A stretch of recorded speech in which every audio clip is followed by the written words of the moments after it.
Hôm nay, Karim đến đập phá đồ đạc căn nhà của Sakina và vứt lung tung ra ngoài sân nhà. Do hôm qua, Sakina dám đến đưa Asam đi.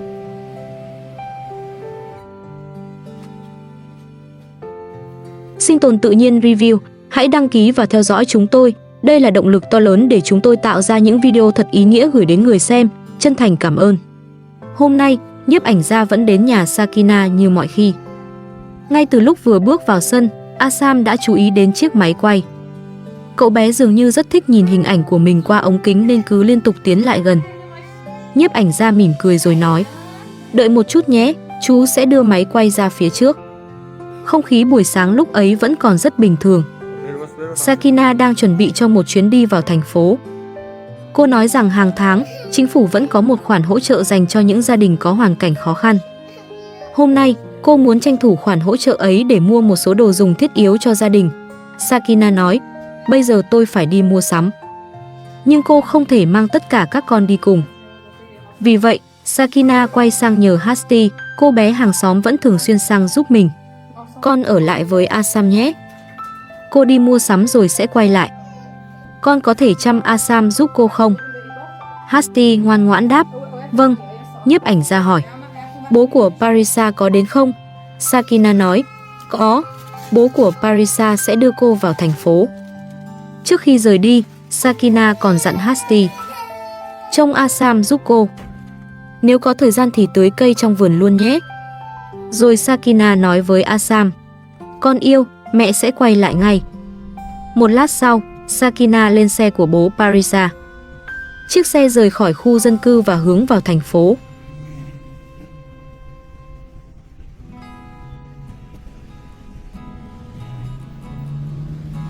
Sau một quãng đường, họ đến một siêu thị.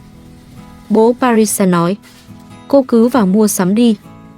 Tôi sẽ đi đổ xăng rồi ghé qua hiệu thuốc." Nhiếp ảnh gia đi bên cạnh còn nhắc cô những món cần mua. Nhớ mua giấy vệ sinh, dầu gội, bột giặt và nước ép trái cây. Anh còn nói: "Mua thêm đồ ăn vị táo nhé." Sakina vừa mua đồ vừa phải chăm Hakan.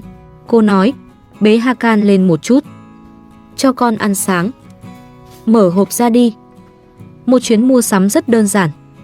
Không có điều gì bất thường. Sakina chọn từng món đồ cần thiết. Những thứ rất bình thường trong một gia đình có trẻ nhỏ. Có lẽ lúc ấy Sakina chỉ nghĩ đến chuyện làm sao mua đủ những thứ cần dùng rồi nhanh chóng trở về với Asam đang ở nhà.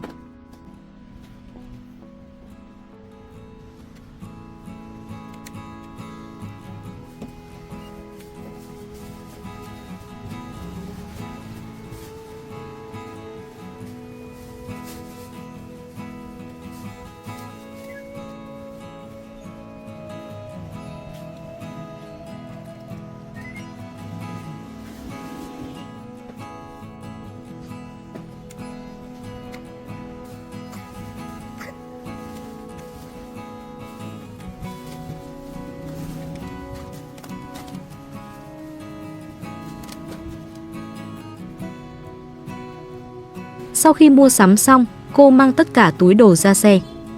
Bố của Parisa cũng đã giải quyết xong công việc. Mọi người bắt đầu quay về.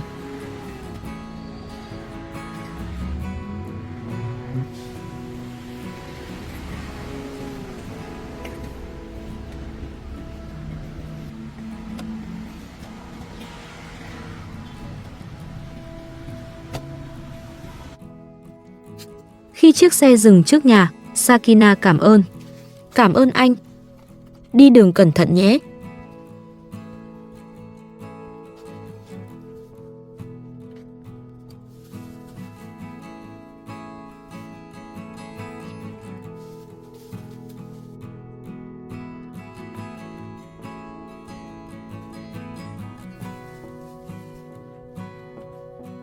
Cô xách đồ bước vào sân. Và ngay lúc ấy, Sakina khựng lại. Khung cảnh trước mắt hoàn toàn khác với lúc cô rời đi. Đồ đạc trong nhà bị xáo trộn. Nhiều thứ bị vứt lung tung. Căn phòng vốn đã chật chội giờ trông càng hỗn loạn hơn. Nhiếp ảnh gia cũng lập tức nhận ra có chuyện. Anh hỏi: "Có chuyện gì vậy? Sao đồ đạc trong nhà lại bị vứt lung tung thế này?" Sakina nhìn quanh. Sắc mặt cô thay đổi hoàn toàn. Cô lập tức nghĩ đến Karim. Sakina nói, chắc chắn Karim đã làm chuyện này. Anh ta thật quá đáng. Cô lấy điện thoại ra định gọi cho Karim. Nhưng anh không nghe máy. Sakina càng tức giận. Cô nói, anh ta cũng không chịu nghe điện thoại. Lúc này, người Sakina nghĩ tới tiếp theo chính là Hasti. Bởi Hasti đã ở đây khi cô rời đi. Nếu có ai bước vào căn nhà, cô bé chắc chắn phải biết. Sakina lập tức gọi cho mẹ của Hasti. Chào Fatima, đưa điện thoại cho Hasti giúp tôi. Một lát sau, Hasti nghe máy. Sakina nói, Hasti, đến nhà cô ngay. Cô có chuyện quan trọng. Nhà cửa bị phá tung hết rồi. Đến đây nhanh lên. Giọng Sakina lúc ấy vừa tức giận vừa lo lắng.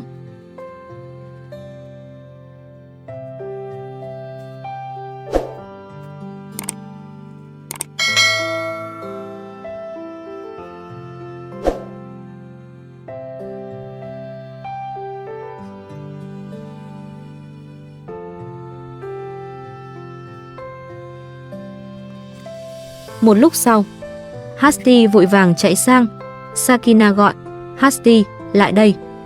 Giúp cô mang đồ vào trong. Cô nhìn căn nhà gần như trống trải rồi nói, nhà cô bây giờ gần như chẳng còn gì. Vậy mà Karim vẫn còn đến gây chuyện. Sakina quyết định không chỉ dọn dẹp. Cô muốn ghi lại mọi thứ trước. Tôi phải quay lại toàn bộ những gì bị phá. Sau đó tôi sẽ mang video cho cảnh sát xem. Đối với Sakina, chuyện này đã vượt quá một cuộc tranh cãi thông thường. Cô hỏi, Karim có quyền gì mà tự ý bước vào nhà tôi? Tôi có bao giờ sang nhà Karim rồi phá đồ đạc như thế này đâu. Càng nhìn những thứ nằm ngổn ngang, Sakina càng cảm thấy kiệt sức. Cô thở dài, Chúa ơi, tôi mệt mỏi quá rồi. Chừng nào Karim còn tiếp tục như vậy, cuộc sống của tôi sẽ chẳng bao giờ yên. Sakina vẫn chưa biết chính xác chuyện gì đã xảy ra. Vì vậy, cô quay sang Hasti và hỏi, ai đã làm căn nhà thành thế này? Câu trả lời của Hasti khiến Sakina càng bức xúc. Cô bé nói, Karim đã đến. Anh ấy đuổi con đi. Anh ấy còn lấy tiền của con nữa. Theo lời Hasti, Karim chính là người đã xuất hiện trong lúc Sakina vắng nhà. Sakina nghe xong liền hỏi thêm, ít nhất con cũng nên tưới cây giúp cô chứ. Hasti giải thích, Karim không cho con ở lại. Sakina tiếp tục, Karim đến cùng ai? Hasti đáp, anh ấy đến một mình. Như vậy, theo lời cô bé, không có người phụ nữ nào đi cùng. Karim một mình đến căn nhà, rồi yêu cầu Hasti rời đi. Sakina gọi, lại đây giúp cô. Nhiếp ảnh gia thấy cô ngày càng mất bình tĩnh liền nói, Sakina, bình tĩnh lại đã. Hasti kể tiếp, lúc đầu anh ấy nói chỉ đến thu dọn đồ đạc. Nhưng Sakina không thể chấp nhận cách Karim tự ý làm như vậy. Cô nói, anh ta vào nhà tôi mà không xin phép. Trong lúc tức giận, Sakina vẫn không quên Hakan. Cô quay sang, cho Hakan uống nước đi. Cậu bé đã đi ngoài trời khá lâu và vẫn còn khát. Sakina nhìn mọi thứ xung quanh rồi bật ra một câu đầy mệt mỏi. Tôi còn phải sống trong tình cảnh này đến bao giờ nữa? Tôi mệt quá rồi. Hakan vẫn uống nước. Sakina lại nhắc, con vẫn còn khát à? Cho con uống thêm đi. Uống nước đi, con. Dù bản thân đang tức giận đến mức nào, cô vẫn là một người mẹ phải nhớ con đang khát. Nhưng ngay sau đó, Sakina quay trở lại vấn đề chính. Cô nói, hôm nay tôi sẽ đến đồn cảnh sát. Tôi sẽ cho họ xem toàn bộ những đoạn video Karim đến phá căn nhà. Sakina không hiểu vì sao Karim cứ liên tục xuất hiện trong cuộc sống của mình. Cô nói, tại sao ngày nào anh ta cũng phải đến gây chuyện? Nếu anh ta muốn Asam thì trước đây anh ta đã đưa thằng bé đi rồi. Vậy tại sao còn phải phá đồ trong nhà? Rồi Sakina bắt đầu liên hệ sự việc hôm nay với chuyện xảy ra một ngày trước. Cô nhớ lại người phụ nữ mà mình đã đến gặp. Người phụ nữ được cho là đang chăm sóc Asam. Sakina nói, tôi nghi chuyện này có liên quan đến người phụ nữ hôm qua. Hôm qua khi chúng ta đến nhà bà ấy, Karim không có mặt. Vì vậy, trong suy nghĩ của Sakina, hai sự việc dường như có liên quan. Cô nói, tôi chỉ muốn được sống yên ổn trong nhà mình. Rồi Sakina khẳng định, tôi không còn nghi ngờ nữa. Chuyện hôm qua chắc chắn có liên quan đến người phụ nữ đó. Đây là điều Sakina tin vào lúc ấy, dù bản thân cô vẫn chưa có bằng chứng rõ ràng để xác nhận mối liên hệ. Nhìn căn nhà, cô nói. Nhìn cuộc sống của tôi xem. Mọi thứ rối tung hết cả. Cửa nhà bị để mở. Một số cây chổi thậm chí đã bị làm gãy. Rồi cô bất ngờ nhắc đến một quyết định lớn hơn. Sakina nói với nhiếp ảnh gia. Tôi sẽ không bao giờ xây nhà ngay cạnh đất của Karim. Cô không muốn tiếp tục sống quá gần anh nữa. Tôi muốn chuyển đến nơi nào đó mà mình có thể sống yên. Karim cứ liên tục làm phiền tôi. Tôi chỉ rời khỏi nhà khoảng 2 tiếng. Vậy mà nhìn xem chuyện gì đã xảy ra. Cô càng nghĩ càng uất ức. Karim đã đưa các con rời khỏi tôi rồi. Vậy tại sao vẫn phải tiếp tục gây khó dễ? Sakina lại nhớ đến Asam.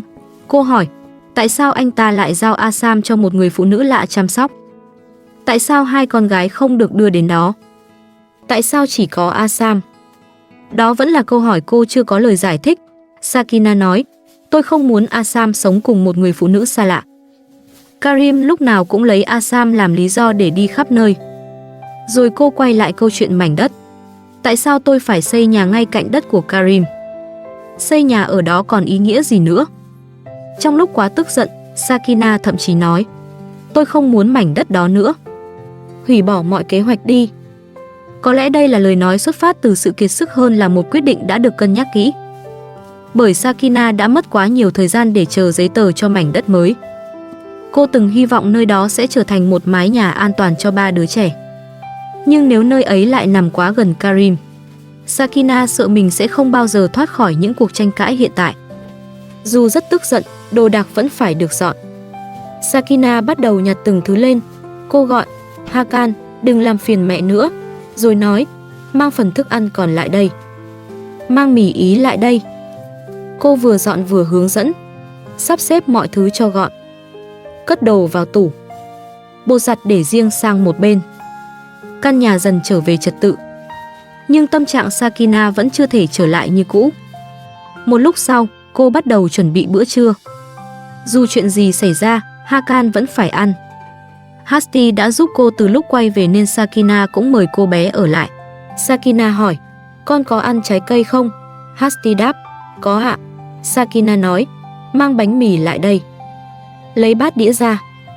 Một bữa ăn rất đơn giản giữa một ngày đầy rối ren. Có lẽ chẳng ai thật sự cảm thấy ngon miệng. Nhưng ít nhất mọi người cũng có vài phút được ngồi xuống. Một lúc sau, Hasti nói, con phải về. Mẹ cần con giúp. Sakina không giữ lại. Cô nói, đi đường cẩn thận nhé. Hasti rời đi. Căn nhà lại chỉ còn Sakina, Hakan và nhiếp ảnh gia.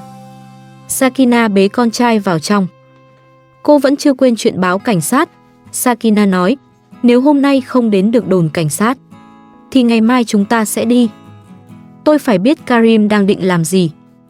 Lúc này lại có thêm một vấn đề khác. Nước bị cắt rồi. Sakina quay sang nhiếp ảnh gia. Trông Hakan giúp tôi nhé. Cậu bé lúc này đã vui vẻ trở lại. Sakina nhìn miệng con rồi chợt nói, Hakan mọc thêm 4 cái răng rồi. Cô đếm, bây giờ con có 6 cái răng rồi, con yêu. Rồi Sakina nhắc đến một câu chuyện buồn mà cô vừa nghe được. Có một em bé khoảng 1 tuổi đã qua đời vì chỉ có một lá phổi. Sakina nói, cầu mong Thánh Allah ban cho cha mẹ của em sự kiên nhẫn và sức mạnh. Bên ngoài, gió bắt đầu thổi mạnh. Sakina nhìn về khu vườn. Những bông hoa hướng dương nghiêng ngả theo gió. Cô nói, gió mạnh đang làm hỏng những bông hoa hướng dương.